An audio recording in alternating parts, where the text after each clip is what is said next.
ಗೃಹಲಕ್ಷ್ಮಿ, ಗೃಹಜ್ಯೋತಿ, ಶಕ್ತಿ, ಅನ್ನಭಾಗ್ಯ, ಯುವ ನಿಧಿ ಕೊಡ್ತೀವಿ, ಜನರ ಜೀವನೋದ್ಧಾರಕ್ಕಾಗಿ ಶ್ರಮ ಪಡ್ತೀವಿ ಅಂತ ಪುಂಖಾನುಪುಂಖವಾಗಿ ಭರವಸೆಗಳನ್ನು ಕೊಟ್ಟು ಅಧಿಕಾರಕ್ಕಿರದ ಕಾಂಗ್ರೆಸ್ ಈಗ ಒಂದೊಂದೇ ಗ್ಯಾರಂಟಿಗಳಿಗೆ ರೂಲ್ಸ್ ಫಿಕ್ಸ್ ಮಾಡ್ತಾ ಇದೆ. ಇದು ರೇಷನ್ ಕಾರ್ಡ್ ಬಳಕೆದಾರರಿಗೆ ಸಂಕಷ್ಟವನ್ನು ತಂದೊಡ್ಡಿದೆ. ನಾವು ಗಂಡ ಇಲ್ಲ. ಸಿದ್ದರಾಮಯ್ಯ ಅವರು ಡಿ.ಕೆ. ಶಿವಕುಮಾರ್ ಕಾರಲ್ಲಿ ಎಸಿ ಕಾರಲ್ಲಿ ಓಡಾಡ್ತಾರೆ. Guarantee guarantee guarantee. ರಾಜ್ಯ ಕಾಂಗ್ರೆಸ್ ಪಾಲಿಗೆ ಸದ್ಯ ನುಂಗಲಾರದ ಬಿಸಿ ತುಪ್ಪ ಅಂದ್ರೆ ಅದು ಗ್ಯಾರಂಟಿ ಯೋಜನೆಗಳು. ಪಂಚ ಗ್ಯಾರಂಟಿಯ ಭರವಸೆ ನೀಡಿ ಎಲೆಕ್ಷನ್ ಭರ್ಜರಿ ಬೆಳೆ ಬೆಳೆದಿದ್ದ ಕಾಂಗ್ರೆಸ್ಗೆ ಈಗ ಗ್ಯಾರಂಟಿ ಸಂಕಷ್ಟ ಶುರುವಾಗಿದೆ. ಪ್ರತಿ ವ್ಯಕ್ತಿಗೆ 10 ಕೆಜಿ ಅಕ್ಕಿ ಕೊಡ್ತೀನಿ ಅಂದು ಕೊನೆಗೆ 5 ಕೆಜಿ ಅಕ್ಕಿ, ಉಳಿದ 5 ಕೆಜಿಗೆ ಹಣ ಕೊಡ್ತಿದ್ದ ಸರ್ಕಾರ ಸದ್ದಿಲ್ಲದೆ ರೇಷನ್ ಕಾರ್ಡ್ಗಳ ರದ್ದಿಗೆ ಮುಂದಾಗಿದೆ. ಗ್ಯಾರಂಟಿ ಹೊರೆಯಿಂದ ತಪ್ಪಿಸಿಕೊಳ್ಳಲು ಅಕ್ಕಿಗೆ ಕನ್ನ. ಬಡವರ ಅನ್ನ ಕಸಿದುಕೊಳ್ತಿದ್ಯಾ ಕಾಂಗ್ರೆಸ್ ಸರ್ಕಾರ? ನಕಲಿ ರೇಷನ್ ಕಾರ್ಡ್ಗಳ ಹಾವಳಿ, ಅನ್ನಭಾಗ್ಯ, ಅಕ್ಕಿ ಕಡಿವಾಣಕ್ಕೆ ಕ್ರಮ, ಹೀಗೆ ನಾನಾ ಕಾರಣಗಳನ್ನ ನೀಡ್ತಿರುವ ಕಾಂಗ್ರೆಸ್ ಸರ್ಕಾರ ರಾಜ್ಯದಲ್ಲಿ ಸದ್ದಿಲ್ಲದೆ 11 ಲಕ್ಷ ರೇಷನ್ ಕಾರ್ಡ್ಗಳನ್ನ ರದ್ದು ಮಾಡಿದೆ. ರೇಷನ್ ಕಾರ್ಡ್ ಬೇಕಿದ್ರೆ ಹೊಸದಾಗಿ KYC ಮಾಡಿಸಿ ಅನ್ನೋ ಫಾರ್ಮುಲಾ ಹೊರಡಿಸಿದೆ. ಕಾಂಗ್ರೆಸ್ ಸರ್ಕಾರದ ಹೊಸ ಕಟ್ಟಪ್ಪಣೆ ಅರಿಯದ ಬಡವರು ಆಘಾತಕ್ಕೆ ಒಳಗಾಗಿದ್ದಾರೆ. ಕಾರ್ಡ್ ರದ್ದಾಗಿದೆ, ಮುಂದೆ ನಮ್ಮ ಹೊಟ್ಟೆಯ ದಾರಿ ಏನು ಅಂತ ತಲೆ ಮೇಲೆ ಕೈ ಹೊತ್ತು ಕೂರುವಂತಾಗಿದೆ. ದಿನಕ್ಕೆ ಅಕ್ಕಿ ಬೇಕು, ದುಡಿಯೋಕ್ಕೆ ಶಕ್ತಿ ಇಲ್ಲ. ನಾವು ಕೂಲಿ ಕಾರ್ಮಿಕರು ಬೇಕಾದ್ರೆ ಬಂದು ಚೆಕ್ ಮಾಡ್ಕೊಳ್ಳಿ ಮನೆಗೆ ಬಂದು, ಅದರಿಂದ ಏನು ತೊಂದರೆ ಏನಿಲ್ಲ. ನೀವು ಐಟಿ ಕಟ್ಟಲ್ವಾಗಾದ್ರೆ ಏನಿಲ್ಲ. ಕಳೆದ 25 ವರ್ಷದಿಂದ ರೇಷನ್ ಅಕ್ಕಿ ನಂಬಿಕೊಂಡಿದ್ದ ವೃದ್ಧೆ ರಿಪಬ್ಲಿಕ್ ಕನ್ನಡದ ಮುಂದೆ ಅಳಲು ತೋಡಿಕೊಂಡಿದ್ದು ಹೀಗೆ. ತಿಂಗಳಿಂದ ನಮ್ಗೆ ಗೊತ್ತಾಯ್ತು ಈ ತರ ಇಲ್ಲ, ಕಟ್ಟಾಯ್ತು ಬಿಪಿಎಲ್ ಕಾರ್ಡು, ಅಕ್ಕಿ ಕೊಡಲ್ಲ ಅಂದ್ರು. ಅದಕ್ಕಿಂತ ನಾವು ಏನ್ ತಿನ್ಬೇಕು? ನಾವು ಗಂಡ ಇಲ್ಲ, ನಮ್ಗೆ ದುಡ್ಕೊಂಡು ತಿನ್ನೋರು ಬಿರೋರ್ಗೆಲ್ಲ ಐತೆ, ಬಿಲ್ಲಿಂಗ್ ಇರೋರ್ಗು ಎಲ್ಲರಿಗೂ ಬಂದೈತೆ, ನಮ್ಗೆ ಯಾಕೆ ಕಟ್ ಮಾಡ್ಬೇಕು? ಸಿದ್ದರಾಮಯ್ಯ ಸರ್ಕಾರದ ಮೇಲೆ ಬಿಪಿಎಲ್ ಕಾರ್ಡುದಾರರ ಕೋಪ ಇಷ್ಟಕ್ಕೆ ನಿಲ್ಲಲಿಲ್ಲ. ನಾವೇನು ಬೀದಿಗೆ ಬೀಳ್ಬೇಕಾ ಅಂತ ಬೆಂಕಿ ಉಗುಳಿದ್ರು. ಬಡವರು ಎಲ್ಲೋಗೋದು? ರೋಡಲ್ಲಿ ನಿಂತ್ಕೋಬೇಕಷ್ಟೇ. ಸಿದ್ದರಾಮಯ್ಯ ಅವರು ಡಿ.ಕೆ. ಶಿವಕುಮಾರ್ ಕಾರಲ್ಲಿ ಎಸಿ ಕಾರಲ್ಲಿ ಓಡಾಡ್ತಾರೆ. ನಮ್ಮ ಬಡವರು ಎಲ್ಲೋಡೋದು? ರೋಡಲ್ಲಿ ಮಲ್ಕೊಂತೀವಿ, ಬಂದು ನೋಡಕ್ಕೆ ಹೇಳು. ಆಟೋ ಚಾಲಕನಿಗೆ ಬಿಪಿಎಲ್ ಹೋಗಿ APL ಕಾರ್ಡ್ ಬಂದಿತ್ತು, ನನ್ನ ಹೆಂಡತಿಗೆ ಕ್ಯಾನ್ಸರ್ ಇದೆ, ಮುಂದೇನು ಮಾಡೋದು ಅಂತ ಕಣ್ಣೀರು ಹಾಕಿದ್ದಾರೆ. ನಮ್ಮ ಮನೆಯವ್ರಿಗೆ ಬೇರೆ ಕ್ಯಾನ್ಸರು, ನಮ್ಮ ಮನೆಯವ್ರಿಗೆ ಕ್ಯಾನ್ಸರ್ ಆಗಿ ಅಡ್ಮಿಟ್ ಮಾಡಿದ್ದೀವಿ ಇದು ಕಿದ್ಬೈಲಿ. ಅಲ್ಲಿ BPL ಕಾರ್ಡ್ ಇದ್ರೆ ಮಾತ್ರ, ಇಲ್ಲಾಂದ್ರೆ ಅನುಕೂಲ ಆಗೋದು ನಿಮಗೆ. BPL ಇದ್ರೆ ಅನುಕೂಲ ಆಯ್ತು ಸರ್. ಅದರಿಂದ ನಾವು ಕೇಳ್ಕೊಂಡ್ರು ಇದು ಮಾಡ್ತಾ ಇಲ್ಲ ಸರ್, ಫುಡ್ ಆಫೀಸಲ್ಲಿ ಮಾಡ್ತಾ ಇಲ್ಲ, ಏನು ಬೇಕಾದ್ರೂ ಮಾಡಿ ಅಂತ ಅಂತಾರೆ ಸರ್. ಫುಡ್ ಆಫೀಸಲ್ಲಿ ನಾವು ಮಾಡೋಕ್ಕಾಗಲ್ಲ ಅಂತ ಹೇಳ್ತಾರ? ಆಗಲ್ಲ ಅಂತಾರೆ. ಯಾಕೆ ಅಂತ? ಏನೋ ನಮ್ಮದು ಐಟಿ ರಿಟರ್ನ್ ಇದಾಗಿದೆ ಅಂತ ಸರ್. ನೀವೆಲ್ಲ ಐಟಿ ಕಟ್ತೀರಾ ಸರ್? ಸರ್ ನಾವೆಲ್ಲ ಆಟೋ ಡ್ರೈವರ್ ಐಟಿ ಕಟ್ಟಕ್ಕಾಯ್ತದೆ ಸರ್. ಇನ್ನು ಸರ್ಕಾರದ ಆದೇಶದಿಂದ ನ್ಯಾಯಬೆಲೆ ಅಂಗಡಿ ಮಾಲೀಕರು ಹೈರಾಣಾಗಿದ್ದಾರೆ. ಕಾರ್ಡ್ದಾರರಿಗೆ ಪರಿಸ್ಥಿತಿ ವಿವರಿಸಲಾಗದೆ ನೋವು ನುಂಗುತ್ತಿದ್ದಾರೆ. ಇಲ್ಲಿ ಒಳಗಡೆ ವಿಷಯ ಏನು ಗೊತ್ತಿರಲ್ಲ, ಬಟ್ ಡಿಪೋದವನು ಅನಾಮಿಕ ಆಗ್ತಾ ಇದ್ದಾನೆ. ನೀವು ಹೇಗೆ ನಿಭಾಯಿಸ್ತೀರಿ? ಆಗ ಏನು ಮಾಡ್ಲಿಕ್ಕಾಗಲ್ಲ ಸರ್, ಬೈದ್ರೆ ಬೈಸ್ಕೋಬೇಕು, ಇಲ್ಲ ಅಂದ್ರೆ ಕತ್ಬಗಿಸ್ಕೋಬೇಕು ಕೆಳಗಡೆ. ಮಹಿಳೆಯರ ಉಚಿತ ಬಸ್ ಪ್ರಯಾಣಕ್ಕೆ ಸರ್ಕಾರ ಕೊಕ್ಕೆ ಹಾಕುತ್ತಾ ಅನ್ನೋ ಚರ್ಚೆಗಳ ನಡುವೆಯೇ ರೇಷನ್ ಕಾರ್ಡ್ ಶಾಕ್ ಎದುರಾಗಿದೆ. ಕಾಂಗ್ರೆಸ್ ವಿರುದ್ಧ ಮುಗಿಬೀಳಲು ವಿಪಕ್ಷಗಳಿಗೆ ಮತ್ತೊಂದು ಅಸ್ತ್ರ ಸಿಕ್ಕಿದೆ. Bureau report, republic Kannada. MUDA ವಕ್ಫ್ ಬಳಿಕ ಸಿದ್ದರಾಮಯ್ಯ ಸರ್ಕಾರಕ್ಕೆ ಅನ್ನಭಾಗ್ಯದ ಉರುಳು ಸುತ್ತಿಕೊಳ್ತಾ ಇದೆ. ಅಕ್ಕಿಯಿಂದಲೇ ರಾಜಕೀಯದಲ್ಲಿ ಡಿವಿಡೆಂಟ್ ಪಡೆದಂಥ ಸಿದ್ದರಾಮಯ್ಯ ವಿರುದ್ಧ ವಿಪಕ್ಷಗಳು ಬೆಂಕಿಯನ್ನ ಉಗುಳ್ತಾ ಇದೆ.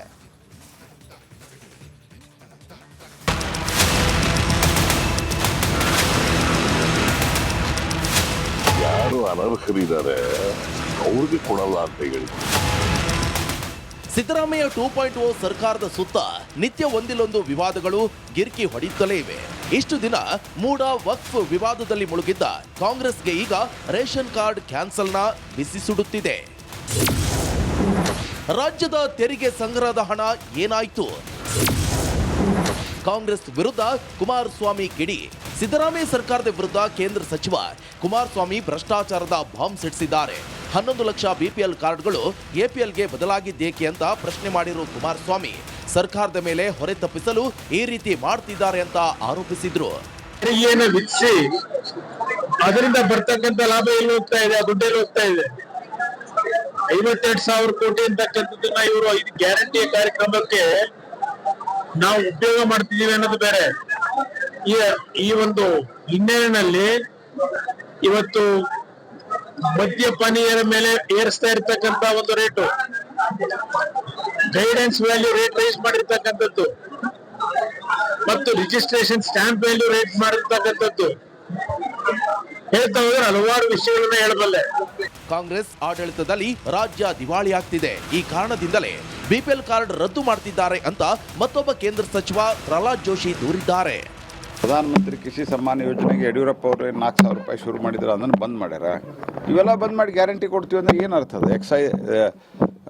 ಆಲ್ಕೋಹಾಲ್ ರೇಟ್ ಅಂದ್ರೆ ಮದ್ಯದ ರೇಟ್ ಜಾಸ್ತಿ ಮಾಡ್ಯಾರ, ಪೆಟ್ರೋಲ್ ಡೀಸೆಲ್ ರೇಟ್ ಜಾಸ್ತಿ ಮಾಡ್ಯಾರ, ಎಲೆಕ್ಟ್ರಿಸಿಟಿ ಫ್ರೀ ಅಂತೇಳಿ ಎಲೆಕ್ಟ್ರಿಸಿಟಿ ಜಾಸ್ತಿ ಮಾಡ್ಯಾರ. ಕಾಂಗ್ರೆಸ್ ಲ್ಯಾಂಡ್ ಪರ್ಚೇಸ್ಗೆ ರಿಜಿಸ್ಟ್ರೇಷನ್ನು ಅದನ್ನೆಲ್ಲ ಜಾಸ್ತಿ ಮಾಡಿದ್ದಾರೆ. ಹೀಗಾಗಿ ಕಾಂಗ್ರೆಸ್ ಸರ್ಕಾರ ಸಂಪೂರ್ಣವಾಗಿ ದಿವಾಳಿಯತ್ತ ಹೋಗ್ತಾ ಇದೆ. ಸರ್ಕಾರದ ವಿರುದ್ಧ ವಿಪಕ್ಷಗಳು ಮುಗಿಬೀಳ್ತಿದ್ದಂತೆ ಸಿದ್ದರಾಮಯ್ಯ ರಿಯಾಕ್ಟ್ ಮಾಡಿದ್ದಾರೆ. ಯಾರು ಅನರ್ಹರಿದ್ದಾರೆ ಅವರ ಬಿಪಿಎಲ್ ಕಾರ್ಡ್ ರದ್ದು ಮಾಡಲಾಗುತ್ತದೆ. ಈ ಬಗ್ಗೆ ಇನ್ನೂ ನಿರ್ಧಾರ ಕೈಗೊಂಡಿಲ್ಲ. ಮಾತುಕತೆ ನಡೀತಾ ಇದೆ. ಯಾರು ಅನರ್ಹರಿದ್ದಾರೆ ಅವರಿಗೆ ಕಾರ್ಡ್ ಕೊಡಬಾರದು ಎಂದಿದ್ದಾರೆ. ಯಾರು ಅನರ್ಹರಿದ್ದಾರೆ ಅವ್ರಿಗೆ ಕೊಡಲ್ಲ ಅಂತ ಹೇಳಿದ್ವಿ. ಈಗ ನಿನಗೆ ಇನ್ಕಮ್ ಟ್ಯಾಕ್ಸ್ ಕಟ್ತಾ ಇದ್ರು ಕೊಡ್ಬೇಕಾ? ಅಲ್ಲ ಕೊಡ್ಬೇಕೇನ್ರಿ? ಸರ್ಕಾರಿ ನೌಕರರಾಗಿದ್ರು ಕೊಡ್ಬೇಕಾ? ಅಂತ್ಯವು ಮಾತ್ರ. ಅಂತ್ಯವನ್ನ APL ಕಾರ್ಡ್ BPL ಕಾರ್ಡ್ ನಿಂದ APL ಕಾರ್ಡ್ ಮಾಡೋದು.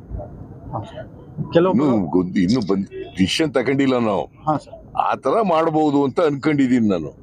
ರಾಜ್ಯದಲ್ಲಿ ಅನ್ನಭಾಗ್ಯದ ದಂಗಲ್ ಶುರುವಾಗಿದ್ದು ಬಡವರ ಅನ್ನದ ಮೇಲೆ ಕಾಂಗ್ರೆಸ್ ಕೈ ಹಾಕಿರುವುದಕ್ಕೆ ಆಕ್ರೋಶ ಭುಗಿಲೆದ್ದಿದೆ. ಇದನ್ನ ಸರ್ಕಾರ ಯಾವ ರೀತಿ ಸಮರ್ಥಿಸಿಕೊಳ್ಳುತ್ತೋ ನೋಡಬೇಕಿದೆ. Bureau report, republic Kannada. KPSC ಎಡವಟ್ಟುಗಳಿಗೆ ಅದ್ಯಾವಾಗ ಬ್ರೇಕ್ ಬೀಳುತ್ತೋ ಗೊತ್ತಿಲ್ಲ. ಆದರೆ ಎಕ್ಸಾಮ್ ಬರೆಯೋದಕ್ಕೆ ತಯಾರಾದವರ ಪಾಡು ಮಾತ್ರ ಕೇಳೋ ಹಂಗಿಲ್ಲ. PDO ಪ್ರಶ್ನೆ ಪತ್ರಿಕೆ ಲೀಕ್ ಆಗಿದೆ ಅಂತ ಅಭ್ಯರ್ಥಿಗಳು ಆಕ್ರೋಶವನ್ನು ಹೊರಹಾಕಿದ್ದಾರೆ. ಇವತ್ತು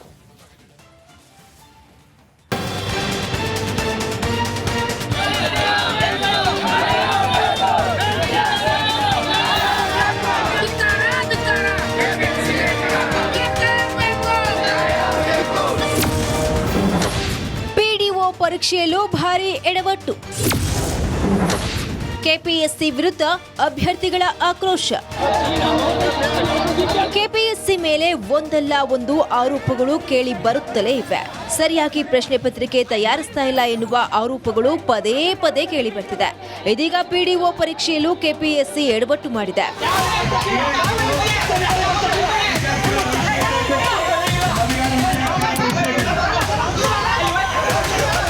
ರಾಯಚೂರಿನ ಸಿಂಧನೂರಿನ ಸರ್ಕಾರಿ ಡಿಗ್ರಿ ಕಾಲೇಜಿನಲ್ಲಿ ಒಂದು ಕೋಣೆಯಲ್ಲಿ 24 ಮಂದಿ ಪರೀಕ್ಷೆ ಬರೆಯಲು ಅವಕಾಶವನ್ನು ನೀಡಲಾಗಿತ್ತು.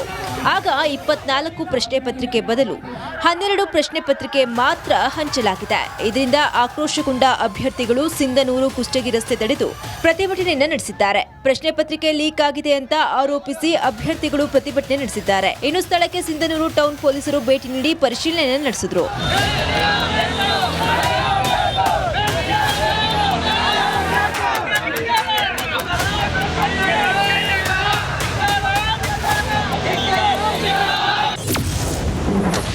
ಕಲಬುರಗಿಯಲ್ಲೂ ಗೊಂದಲ, ಅಭ್ಯರ್ಥಿಗಳು ಕಿಡಿ.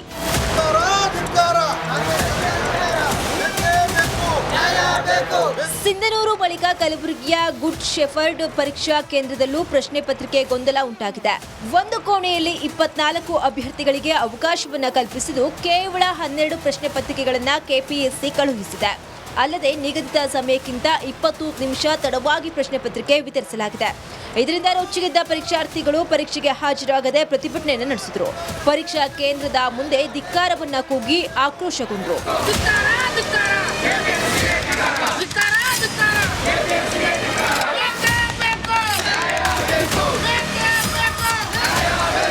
ಕೆಪಿಎಸ್ಸಿ ಎಡವಟ್ಟುಗಳು ಒಂದೆರಡಲ್ಲ.